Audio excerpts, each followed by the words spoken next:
क्या आपको पता है गौतम अडानी ने एक साल में $62 बिलियन कमाए, यानी कि इंडियन रुपीस में बात करें तो 450,000 करोड़ रुपए। दोस्तों, ये कहानी एक ऐसे बंदे की है जिसने 18 साल की उम्र में अपना कॉलेज छोड़ दिया और ट्रेन पकड़कर मुंबई आ गया। जेब में पैसे ज्यादा नहीं थे पर सपने बड़े थे, और मुंबई आने के बाद केवल 3 सालों में at the age of 20 Gautam Adani became self made millionaire. इन्होंने अपने करियर की शुरुआत डायमंड ब्रोकर बनके की और आज अडानी ग्रुप का एम्पायर इंडिया के टॉप एम्पायर में से एक है, जो कि इंडिया का सबसे बड़ा प्राइवेट पोर्ट ऑन करते हैं। वो हम इस वीडियो में डिस्कस करेंगे। बहुत ध्यान से सुनना। गौतम अडानी पहले से ही बहुत विजनरी थे। अपने स्कूल टाइम पे वो एक बार कंडला पोर्ट देखने के लिए गए थे और उससे दिन उन्होंने डिसाइड किया कि वो भी अपनी लाइफ में ऐसा ही कुछ बनाएंगे जो इससे भी बड़ा होगा। उस दिन से वो अपने सपनों के पीछे भागे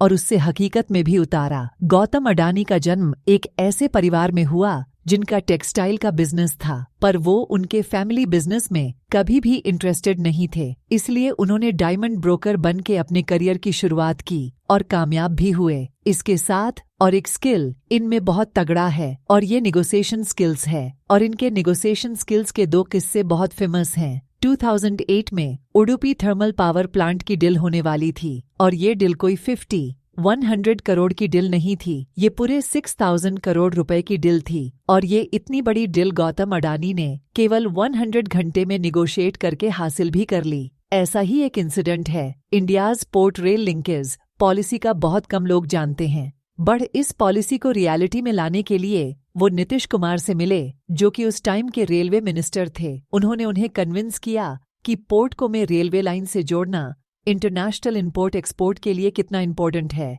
और इसके बाद ये पॉलिसी इम्प्लीमेंट भी हुई। Gautam Adani is a very good observer. वो जानते हैं कि किसी भी बिजनेस में नीड्स और डिमांड को देखकर उद बिजनेस का प्रॉपर नॉलेज लेकर अगर हम बिजनेस के अर्ली स्टेज में इन्वेस्टमेंट करते हैं तो वहां से हम बहुत अच्छे रिटर्न ले सकते हैं।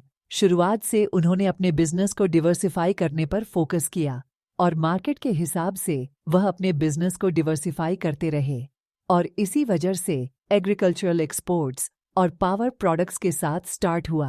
उनका बिजनेस अब पावर जनरेशन, डिस्ट्रीब्यूशन, ऑयल और गैस, लॉजिस्टिक्स, पोर्ट्स डेवलपमेंट, इन सब में फैल चुका है। गौतम अडानी हमेशा लॉन्ग टर्म विजन के साथ बिजनेस में इन्वेस्ट करते हैं। अडानी ग्रुप एक डिवर्सिफाइड कंपनी है जिसके अंडर कई सारे बिजनेसें आते हैं। गौतम अडानी जानते हैं कि बिजनेस को ग्रो करने के लिए डिवर्सिफिकेशन कितना इम्पॉर्टेंट है, और इसी वजह से अपने पोर्ट बिजनेस से मिला प्रॉफिट उन्होंने अलग अलग बिजनेस में इन्वेस्ट किया और अपने एम्पायर को ग्रो करते गए।